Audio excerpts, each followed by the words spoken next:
how are you feeling about the race? Looking forward to tomorrow. There's been a lot of work to go into the campaign.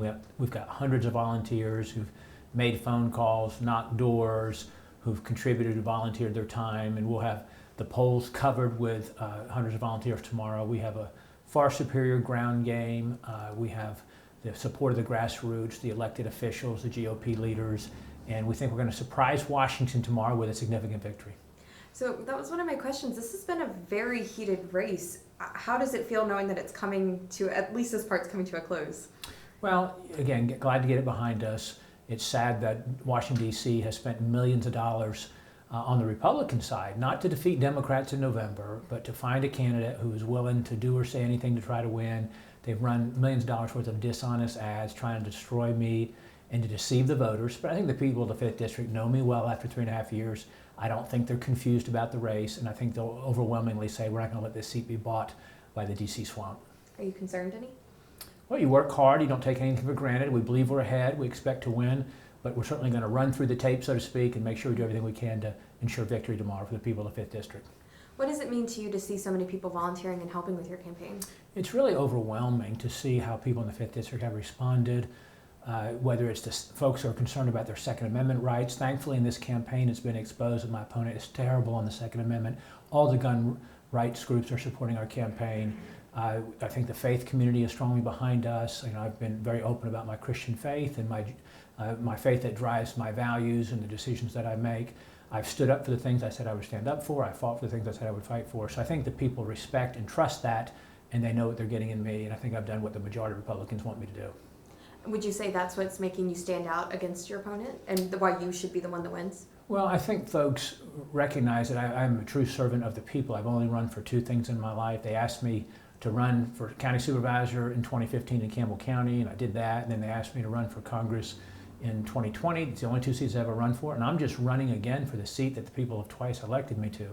Very different than my opponent, who's a perpetual candidate in search of a race. He's relentlessly pursuing the next rung on the political ladder, and I think he has probably underestimated how much the voters don't trust him when he gave them their word he wouldn't run for Congress, and then before he was even sworn into office, he's changed his mind and decided he doesn't want to be a senator, he wants to run for Congress. I think they're going to reject that tomorrow.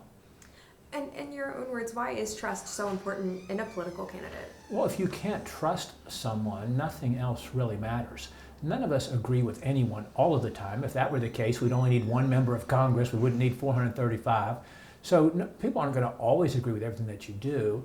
However, in my case, I have fought for things I said I would fight for. I fought to try to secure the border, to cut our spending, to protect our constitutional freedoms, the things that I said I would run on. I said I would be a real conservative. I've certainly done that. And I think people in the district understand that I have done what I believe is right, and I've done what I think is best for the country, irrespective of what the political consequence might be to me. And the Washington, D.C. swamp, the uniparty that doesn't want to change and doesn't want anyone to threaten the establishment status quo, is striking back, trying to make an example of me, trying to punish me, and trying to say, don't come up here and try to make change or we'll defeat you, we'll destroy you. So I think the people trust me, and I think they've recognized that my opponent is a liar. His whole campaign is based on lies. He's demonstrated that over and over, and I think they're going to reject that. So if you're reelected, what's going to be the next thing that you work on or that you lobby for? Well, I'll continue to do everything I can to help President Trump win Virginia. I think Virginia is in play for President Trump.